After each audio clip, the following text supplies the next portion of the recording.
لہٰذا اگر یہ باتیں جو تم کہہ رہے ہو سچ ہیں تو عن قریب وہ اس جگہ کا مالک ہو جائے گا کہ جہاں میرے یہ دونوں پاؤں ہیں۔ مجھے معلوم تھا کہ وہ پیغمبر آنے والا ہے، مگر مجھے یہ معلوم نہیں تھا کہ وہ تمہارے اندر ہوگا۔ اگر میں جانتا کہ اس تک پہنچ سکوں گا تو اس سے ملنے کے لیے ہر تکلیف گوارا کرتا۔ اگر میں اس کے پاس ہوتا تو اس کے پاؤں دھوتا۔ ہرقل نے رسول اللہ صلی اللہ علیہ وسلم کا وہ خط منگایا جو آپ صلی اللہ علیہ وسلم نے داہیہ کلبی رضی اللہ عنہ کے ذریعے حاکم بصرہ کے پاس بھیجا تھا، اور اس نے وہ ہرقل کے پاس بھیج دیا تھا۔ پھر اس کو پڑھا تو اس میں لکھا تھا، اللہ کے نام کے ساتھ جو نہایت مہربان اور رحم والا ہے۔ اللہ کے بندے اور اس کے پیغمبر محمد صلی اللہ علیہ وسلم کی طرف سے یہ خط ہے شاہ روم کے لیے۔ اس شخص پر سلام ہو جو ہدایت کی پیروی کرے۔ اس کے بعد میں آپ کے سامنے دعوت اسلام پیش کرتا ہوں۔ اگر آپ اسلام لے آئیں گے تو دین و دنیا میں سلامتی نصیب ہوگی۔ اللہ آپ کو دوہرا ثواب دے گا، اور اگر آپ میری دعوت سے روگردانی کریں گے تو آپ کی رعایا کا گناہ بھی آپ ہی پر ہوگا۔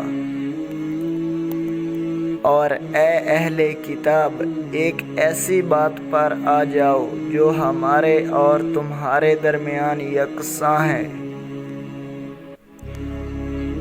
وہ یہ کہ ہم اللہ کے سوا کسی کی عبادت نہ کریں اور کسی کو اس کا شریک نہ ٹھہرائیں، اور نہ ہم میں سے کوئی کسی کو خدا کے سوا اپنا رب بنائے۔ پھر اگر وہ اہل کتاب اس بات سے منہ پھیر لیں تو مسلمانوں، تم ان سے کہہ دو کہ تم مانو یا نہ مانو، ہم تو ایک خدا کے اطاعت گزار ہیں۔ ابو سفیان کہتے ہیں، جب ہرقل نے جو کچھ کہنا تھا کہہ دیا اور خط پڑھ کر فارغ ہوا تو اس کے ارد گرد بہت شور و غوغا ہوا، بہت سی آوازیں اٹھیں اور ہمیں باہر نکال دیا گیا۔ تب میں نے اپنے ساتھیوں سے کہا کہ ابو کبشہ کے بیٹے حضرت صلی اللہ علیہ وسلم کا معاملہ تو بہت بڑھ گیا۔ دیکھو تو اس سے بنی اصفر روم کا بادشاہ بھی ڈرتا ہے۔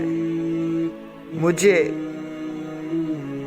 اس وقت سے اس بات کا یقین ہو گیا کہ حضور صلی اللہ علیہ وسلم عن قریب غالب ہو کر رہیں گے، حتیٰ کہ اللہ نے مجھے مسلمان کر دیا۔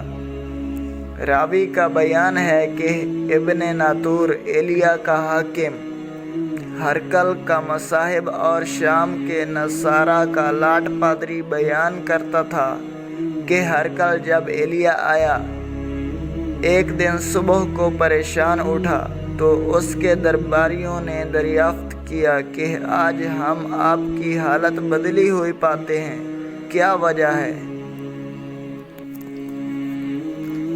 ابن ناطور کا بیان ہے کہ ہرقل نجومی تھا، علم نجوم میں وہ پوری مہارت رکھتا تھا۔ اس نے اپنے ہم نشینوں کو بتایا کہ میں نے آج رات ستاروں پر نظر ڈالی تو دیکھا کہ ختنہ کرنے والوں کا بادشاہ ہمارے ملک پر غالب آ گیا ہے۔ بھلا اس زمانے میں کون لوگ ختنہ کرتے ہیں؟ انہوں نے کہا کہ یہود کے سوا کوئی ختنہ نہیں کرتا، سو ان کی وجہ سے پریشان نہ ہوں۔ سلطنت کے تمام شہروں میں یہ حکم لکھ بھیجیے کہ وہاں جتنے یہودی ہوں سب قتل کر دیے جائیں۔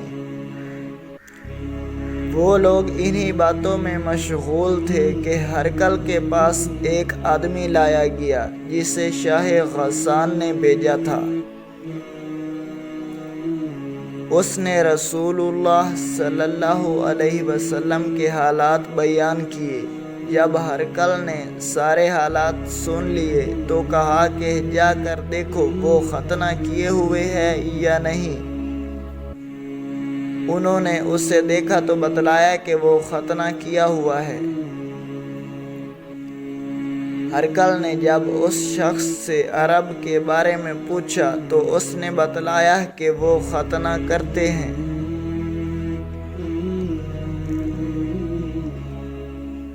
تب ہرقل نے کہا کہ یہی محمد صلی اللہ علیہ وسلم اس امت کے بادشاہ ہیں جو پیدا ہو چکے ہیں۔